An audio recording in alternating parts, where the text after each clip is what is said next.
श्रीमन नारायण मित्रों,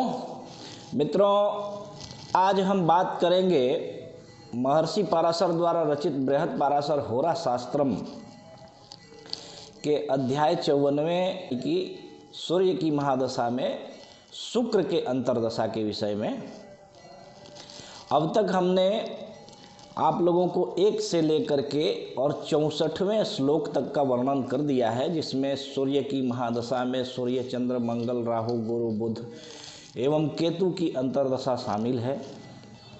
ये सारे वीडियोज हमारे YouTube के चैनल पे अपलोड हैं, youtube.com/बालाजी ज्योतिष केंद्र, वहाँ जा कर के आप देख सकते हैं। तो चलिए आज हम 64वें श्लोक से लेकर के 73वें श्लोक तक का वर्णन करेंगे, जिसमें कुल 9 श्लोक है। सूर्यस्य अंतर्गते शुक्र अंतर्दशा फलम।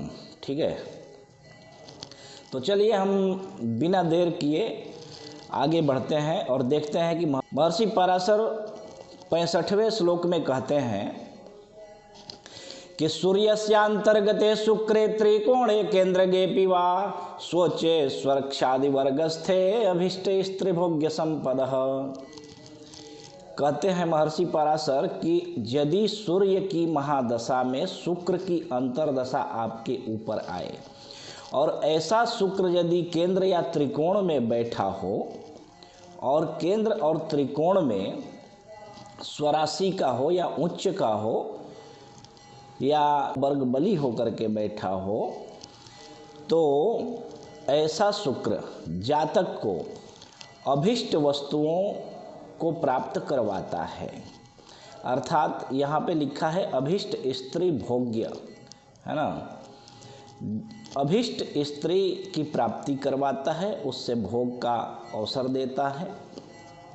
इसको आप प्रेम विवाह के दृष्टिकोण से भी देख सकते हैं और अन्य नाना प्रकार के भोगों की प्राप्ति करवाता है। 66वें श्लोक में महर्षि पराशर कहते हैं कि ग्रामांतर प्रयाणम च ब्राह्मण प्रभु दर्शनम राज्य लाभो महोत्साहो छत्र चामर वैभवम। कहते हैं कि ग्रामांतर प्रयाणम च, एक स्थान से दूसरे स्थान भ्रमण का योग बनाता है। इस यात्रा के दौरान उसे ब्राह्मणों एवं राजाओं से दर्शन का लाभ मिलता है, राज्य की प्राप्ति होती है, अर्थात धन धान्य की प्राप्ति होती है, उत्साहवर्धन होता है, छत्र चामर आदि का सुख मिलता है। अर्थात आप ये कह सकते हैं कि किसी राज्य में मंत्री वगैरह का पद प्राप्त हो सकता है या फिर बहुत बड़े राजगुरु का पद प्राप्त हो सकता है। महामान्य होना, है ना, वैभव से युक्त होना, इसका मतलब ये हुआ। ठीक। 67वें श्लोक में महर्षि पराशर कहते हैं कि गृहे कल्याण संपत्तिर्नित्यम मिष्टान्न भोजनम विद्रुमादि रत्न लाभो मुक्ता वस्त्रादि लाभकृत। कहते हैं कि घर में सब प्रकार से कल्याण की प्राप्ति होना, नित्य नवीन और उत्तम उत्तम भोजन की प्राप्ति होना, मणि मुक्ता आदि का लाभ होना, ये सब ऐसे शुक्र की दशा में जातक के साथ होता है। ठीक है। अगले श्लोक यानी कि 68वें श्लोक में महर्षि पराशर कहते हैं कि चतुष्पाद जीव लाभ स्यात् बहुधान्य धनादिकम उत्साह कीर्ति संपत्तिर नरवाहन संपदः। कहते हैं कि चौपाए पशुओं का लाभ होता है, जिसमें घोड़ा या गऊ, अभी आज के समय में देखें तो उत्तम कार का योग बनता है, उत्तम श्रेणी के वाहन का योग बनता है ना, क्योंकि नर वाहन का भी अर्थ वही है। अब आप यहाँ पे नर वाहन शब्द का अर्थ करेंगे तो नर वाहन तो अब है नहीं, वाहन, श्रेष्ठ वाहन, प्रतिष्ठित वाहन जिसको पालकी कहा जाता था, तो आज के समय में जो श्रेष्ठ वाहन है, उत्तम श्रेणी के कार आदि की प्राप्ति का होना, धन धान्य कीर्ति एवं अतुलनीय संपत्ति प्रतिष्ठा आदि का प्राप्त होना, ऐसे शुक्र की दशा में होता है। ठीक है। अब 69वें श्लोक में महर्षि पराशर कहते हैं कि खष्टाष्टम व्यये शुक्रे दाये साध बल वर्जिते राजकोपो मनः क्लेशः पुत्र स्त्री धननाशनम। अगर दशानाथ से यानी कि सूर्य से ऐसा शुक्र आपकी कुंडली में, आप देखना ध्यान से अपनी कुंडली, ठीक है, आपकी कुंडली में छठे, आठवें और 12वें घर में शुक्र बैठा हो दशानाथ से, यानी कि सूर्य से, साथ ही ऐसा शुक्र बलहीन भी हो अथवा नीच का हो, तो राजदंड की प्राप्ति होती है, राजा के कोप का भाजन बनना पड़ता है। अर्थात आज के समय में इसका अर्थ आप लीजिए कि इनकम टैक्स वगैरह, ईडी वगैरह का छापा पड़ना, इस टाइप का हो सकता है, ठीक है। और मन में क्लेश बना रहता है, पुत्र स्त्री धन आदि की हानि होने लगती है। 70वें श्लोक में महर्षि पराशर की भुक्त्यादौ मध्यमम मध्ये लाभः शुभ करो भवेत अंते यशो नाशनम च स्थान भ्रंश मथा पिवा। तो शुक्र छठे, 8वें और 12वें घर में अगर दशानाथ से बैठा हो, ऐसे शुक्र की अगर अंतर्दशा आरंभ होती है तो आरंभ काल में मध्यम श्रेणी का कष्ट देता है। भुक्त्यादौ मध्यमम, है ना, और मध्य लाभ शुभ करो भवेत, बीच का समय जो होता है उस दशा काल को अगर मान लीजिए कि 3 महीने का है या 3 वर्ष का है, तो आप 3 वर्ष में एक एक वर्ष बांट लीजिए। तो पहला जो है 1 वर्ष मध्यम होता है, दूसरा वर्ष जो होता है वो बहुत ही उत्तम लाभदायी होता है, परंतु अंते यशो नाशनम च, अंत का जो 1 वर्ष होता है वो यश की हानि, बदनामी, प्रतिष्ठा का हनन एवं स्थान भ्रंश मथापिवा, स्थान से च्युत होना पड़ता है, पद अवनति भी हो सकती है। 71वें श्लोक में महर्षि पराशर कहते हैं कि बंधुद्वेषम बदेदवापि स्वकुलाद भोगनाशनम भार्गवे द्यूननाथे तु देहे जाड्यम रुजो भयम।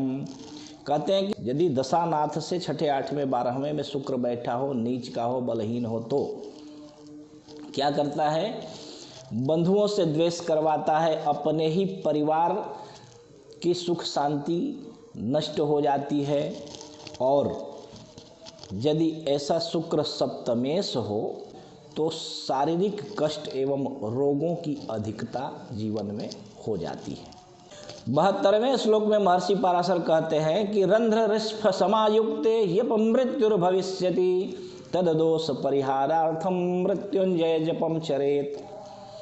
कहते हैं कि रंध्र ऋष्भ समायुक्ते, यानी कि 8वें और 12वें भाव में यदि शुक्र लग्न से हो तो अपमृत्यु का भी भय होता है। इसलिए तद दोष परिहारार्थम मृत्युंजय जपम चरेत। एक बात आप सदैव याद रखना, यदि आपके ऊपर मार्केश की दशा हो तो उसका दूसरा कोई इलाज नहीं है सिवाय महामृत्युंजय जप के, ठीक है। परंतु कोई छोटे मोटे दोष हों तो उसके लिए महामृत्युंजय जप करवाने की आवश्यकता नहीं है। उसके लिए आप रुद्राभिषेक है या छोटा मोटा ग्रह शांति है, ऐसा उपाय आप करवा सकते हैं। महामृत्युंजय मंत्र का जप आप स्वयं भी कर सकते हैं। जैसे मान लो आपने नियम बना लिया कि मुझे प्रत्येक दिन 5 माला जप करनी है या 11 माला करनी है, ऐसा आपने नियम बना लिया और प्रतिदिन करते हैं तो उसमें आपको विशिष्ट अनुष्ठान की आवश्यकता नहीं पड़ती। परंतु अगर आप एक साथ ब्राह्मणों को बिठा करके महामृत्युंजय मंत्र का 1.25 लक्ष अनुष्ठान करवाते हैं तो उसका बहुत बड़ा एक ओरा जनरेट होता है, एक बहुत बड़ा पुण्य का बैकअप तैयार होता है, जिससे आपके मृत्यु को भी टलना पड़ता है, ठीक है। और इस दोष की शांति हेतु क्या करना चाहिए, महर्षि पराशर 73वें श्लोक में कहते हैं कि श्वेताम गाम महिषिम दद्यात रुद्रजाप्यम चकारयेत ततः शांतिम वापनोति शंकरस्य प्रसादतः। कहते हैं कि श्वेत गाय अथवा दुधारू भैंस का दान करना चाहिए अथवा रुद्राभिषेक करवाना चाहिए। इससे इस अशुभ शुक्र के दोष की शांति हो जाती है। भगवान शिव की कृपा से ऐसा होता है, ठीक है। तो आज ये संपूर्ण हो गया सूर्य की महादशा में बाकी सारे ग्रहों की अंतर्दशा का फल। अब हम कल से शुरू करेंगे चंद्रमा की महादशा में बाकी नवों की अंतर्दशा यदि आपके ऊपर आती है तो वो किस प्रकार का फल देगा, इस विषय में महर्षि पराशर ने बड़ा विस्तृत वर्णन किया है। तो कल से हम इसकी शुरुआत करेंगे और आने वाले समय में ग्रह शांति अध्याय का भी वर्णन करेंगे, जैसा कि मैंने हर बार आपको बतलाया है। तो आप हमारे youtube.com/बालाजी ज्योतिष केंद्र इस चैनल को सब्सक्राइब कर लीजिए, ताकि आपको ये सारे वीडियो जो कि विस्तृत रूप से महर्षि पराशर ने ग्रह शांति का उपाय बताया। देखिए, लोग बहुत परेशान हैं, बड़े से बड़े लोग हमारे पास आते हैं। ये बात कहने की आवश्यकता नहीं थी, बस ऐसे ही मैंने इसलिए कहा कि देखो, तकलीफ़ हर एक व्यक्ति को है और इन तकलीफ़ों की शांति हेतु महर्षि पराशर ने बड़ा विस्तृत वर्णन किया है। उन अध्यायों का भी हम वर्णन करेंगे। तो आप हमारे चैनल को सब्सक्राइब कर लीजिए और हमारे वीडियो को लाइक कीजिए, साथ ही शेयर भी कीजिए। क्योंकि आपके मित्र, आपके रिश्तेदार, आपके परिवार, आपके सुहृदजनों को भी इसका लाभ मिल सके। ठीक है। जय श्रीमन नारायण।